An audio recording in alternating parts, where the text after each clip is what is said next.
berdiri dalam defile adalah bagian dari disiplin dari seorang atlet.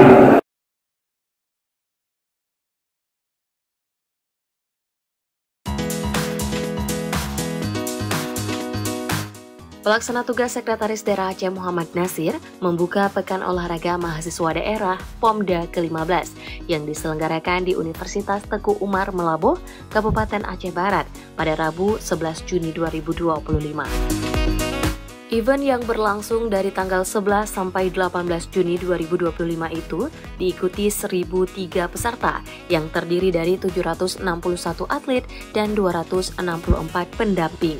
Para atlet itu merupakan mahasiswa dari 39 perguruan tinggi negeri dan juga swasta yang ada di Aceh. Mereka akan bertanding di 16 cabang olahraga. PLT Sekda Aceh M. Nasir dalam kesempatan itu mengajak seluruh mahasiswa yang berkompetisi pada ajang POMDA untuk memajukan prestasi olahraga Aceh.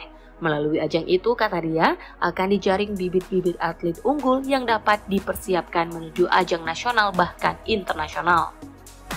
Nasir berharap bahwa prestasi Aceh pada ajang Pekan Olahraga Mahasiswa Nasional nantinya dapat meningkat dari peringkat sebelumnya.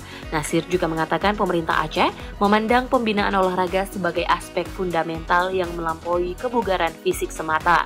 Menurut dia, POMDA memiliki peran integral dalam membangun karakter, membimbing generasi muda, serta mendorong pembangunan sosial dan ekonomi yang lebih komprehensif.